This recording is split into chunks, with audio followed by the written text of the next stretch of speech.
Hello, beautiful people. My name is Lulame, and this is week 13 of the Master Key System. So, by this point, I'm sure we all know that thinking is a spiritual process.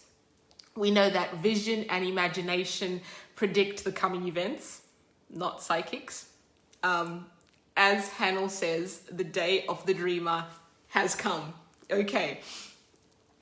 So just to kick us off, I'm going to read a little paragraph from Herbert Kaufman. Okay. They are the architects of greatness. Their vision lies within their souls. They appear beyond the veils and mists of doubt and pierce the walls of unborn time. The belted wheel, the trail of steel, the churning screw, the shuttles in the loom, on which they weave their magic tapestries. Makers of empire, they have fought for bigger things than crowns and higher seats than thrones. Your homes are set upon the land a dreamer found. The pictures on its walls are visions from the dreamer's soul. I love it. You can probably tell that I love it. I'm loving everything right now. Week 13 talks about why the dreams of the dreamer come true. Over the centuries, the understanding of physical science and the application of it has allowed us to live these amazing modern lives with Kindles and mobile phones. It's a great life we're currently living, and we have physical science to thank. But more and more people are beginning to explore the realm of spiritual science. Okay, it was, it's happening. There are many things that happen in this world that are still unexplained, and sometimes experts say that, oh, that's the exception to the rule. But if there is an exception, then it cannot be a law.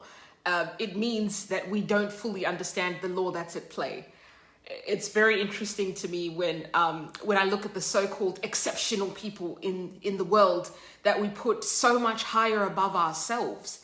And if you actually study what they do, those guys are doing the same thing. They're using the spiritual laws correctly. They understand and apply what we dismiss as an exception or coincidence. When you really look around and see the precision with which the natural laws operate, you really have to understand that nothing in this world is random. I mean, I'm a little bit random, but nothing is random, okay? For every cause, there is an effect. Okay, and our thinking is the cause. We have spent several weeks learning about how our thoughts affect reality. But we can only achieve things in life when we're willing to take action. Okay? We need to take action now. With the Master Key System, we've been preparing our mind and learning about how the universe works, but it's up to you to put those things into practice. You know, and putting it into practice, that's now faith in action. And when you start to put your faith in action, boo-boo, you are unstoppable. Okay. So putting faith in action, there's a little story. I'm sure a lot of you guys have heard it.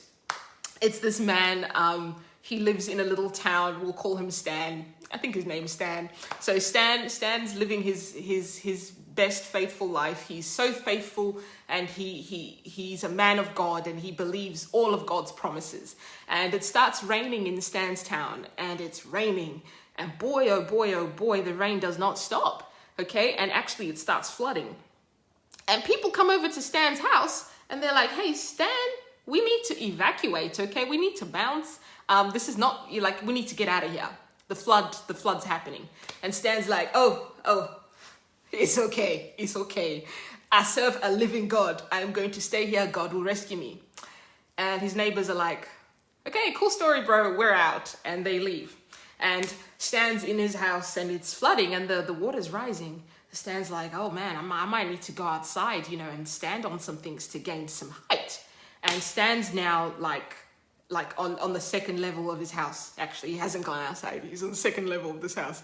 And evacuation rescue people come and they're like, hey, Like, is there anyone still left? Oh, sir, come. Like, there's a literal boat. Like, we'll hop on the boat, man. Let's go. Stan's like, servicemen and women, thank you very much for your offer for help, but I am waiting for God. I shall be fine. And Stan continues to hang out in his house, and things start to get really real. And so then he climbs onto the roof of his house. This is a huge, crazy flood, you guys. Like, his whole house is underwater, and the man is now at the top of his roof, and he's still just like, oh, I'm a person of faith. God will save me. I'm fine. I'm totally fine. Have you guys seen that meme? I love that meme. I'm fine. He's not fine. Stan is slowly drowning, and then there is a helicopter. Okay, these props to where Stan lives, where the rescue efforts are so persistent and great. So the helicopter comes, and the helicopter people are like, hey, grab on this rope because we out, and we need you to get on this rope so we can pull you up into the helicopter so you don't drown. Stan is like, no, relax. I am waiting for God. Okay, well, story ends. Stan dies. I shouldn't laugh. Stan dies, okay, sorry. It does not end well for Stan. So Stan gets to heaven, and then God is like, hey, what the hell? Why are you here? And Stan's like, well, God, I could ask you the exact same question. Why didn't you come to rescue me? And God is like, I'm paraphrasing here. God is like, my guy, I sent people to come warn you. I sent a rescue team with a boat, and I also sent a helicopter. What do you mean? I've been trying to save you the whole time. Okay. I quite love that story. And it's just to illustrate the point that I'm trying to make here, that once you know all this information and you have all this great faith, you have to take action.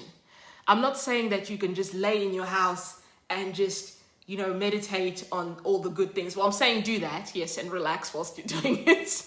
But once you've had your 15 to 20 minutes of relaxing and meditating, you need to then exercise your faith and be on the lookout for things, ways that the universe is helping you, because we still have free choice. The universe will send things to help, but you actually have to take the action. Okay, so if you're there praying for healing and you're trying to manifest healing, and then someone says to you, oh, I've got the number of this amazing doctor and he helped so and so. If it feels right within your soul, explore those options. Okay, if someone says, I know an amazing psychologist and they're really great, here's the number, you might need to take action. Okay, this is not a passive and I think this is why people sometimes are so quick to dismiss the law of attraction. They think that you're just sitting there and then, hey, the money just rocks up, or the healing rocks up, or the whatever. You still have to take some action. You're manifesting, but it's an active process. Okay, I think I've hammered this point home a little bit at this point. So I'm now just freestyling, if you can't tell.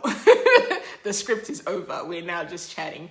But yeah, that's one of the really awesome things that I picked up from this. So last week we were starting to take action.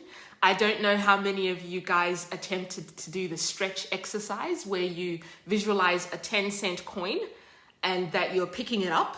So you're picking money up, okay? But also notice you still had to pick up the coin, okay?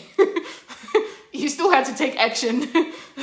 You still had to be going somewhere to see the coin, okay? I tried it, and I picked up $2, okay? $2. So it wasn't on the street, and maybe some people might dismiss this and say, oh well, it wasn't exactly on the street or whatever, because I was visualizing myself walking around and picking up money. Like whenever I was walking, whenever I remembered, let's be honest, it might have been 4 times tops. But whenever I remembered, I was like, oh yeah, picking up money. So I picked up $2 coin that was actually in my house. Anyone who knows me knows that I am not in the habit of leaving money lying around, okay? If there's 10 cents, I want that 10 cents. I will put it in my jar, and 10 cents becomes 50 cents, which becomes $1, blah, blah, blah, blah, blah. So there was just randomly $2. I asked my husband if he knew anything about it. Like it was somewhere so random. So anyway, I picked it up. It was in my house. So at the end of the day, I was visualizing picking up money that I didn't know I had, and I picked up $2. Do with that what you will.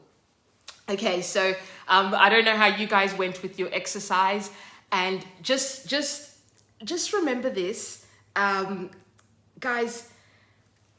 If you didn't pick up a coin during the last week, don't sweat it. Don't sweat it. I'm gonna quote our previous guy again, Mr. Herbert Kaufman. He says, "Failure is only postponed success. As long as courage coaches ambition, the habit of persistence is the habit of victory, y'all." Okay, so if you didn't pick up your coin this week, that's okay. Continue to do it, because we are practicing applying these laws. These are new things. We haven't been raised with this knowledge, and the greater society doesn't support some of these things we're talking about here. So, okay, it's okay. It's okay. Just keep going. Just keep going. Keep visualizing it until you do, and you will. You will. I think for the last 4 weeks, I've been saying, I'm so amped. I'm being so extra. But this morning I was like, well, maybe I am just extra. Maybe I've been this extra the whole time, but I just wasn't awake to it. I'm an extra person. And that's why during this little lockdown that Perth is happening, I was like, okay, I want to look fly, all right? I'm wearing my mum's beautiful earrings that are now my earrings, and my little thrifted dress, which I thrifted ages ago. It was $15. It's a wrap dress, and it has a hole over here, but the little tie thingy conveniently covers it up. So this week, guys, your exercise is to continue to meditate on your connection with the divine. Okay, like we want this to sink into your soul. Know that you are a piece of God. Okay, God cannot create something other than what they are. Okay, so you are a piece of God. You have the same properties. The only difference is that of degree. And so if you look at someone who you put up there and they're doing amazing things, know that you have the exact same potential that they have. They are actually putting the laws that we're talking about into action, and you can do that too. So spend 15, 20 minutes, 30 minutes, if you're in lockdown and you got time, spend 30 minutes just letting the weight of it sink into your soul. Think about it. And again, like I said last week, start treating yourself like you are a child of the divine, because you are. You are. Like, I'm feeling it. And even though things can be rough, and I will not lie to you, things will get rough sometimes. Okay, but hang on, and just know that you are part of something so powerful, and you have that same power within you. Okay, now an extra thing that I will ask you to do, if you're up to it. Well, it's not really a stretch, it's just an extra thing. If you haven't found that coin yet, continue visualizing that coin, okay? Because you will find it. So the extra thing to do is, I'd like you to sit down and list all the potential opportunities that may be sitting right in front of you. List all the potential, just for fun's sake, and also just to kind of tune your vision towards what you want. When you start looking for opportunity, guess what? You start to see it. It's like when you decide you want to buy a yellow car, you start seeing yellow cars everywhere. So this is just a stretch exercise. List all the potential opportunities against what you said you wanted in your manifestation list a few weeks ago. So have a look at that and look at what could be an opportunity. I'm not saying you have to act on it. I'm just saying, tune your mind towards looking for it. Okay, now this video is hella long, so I'm gonna wrap it up. Make like a headscarf and wrap it up. Okay, guys. Please take care, live your best life, love other people, and good things. I don't know what that ending was, but I'm gonna bye.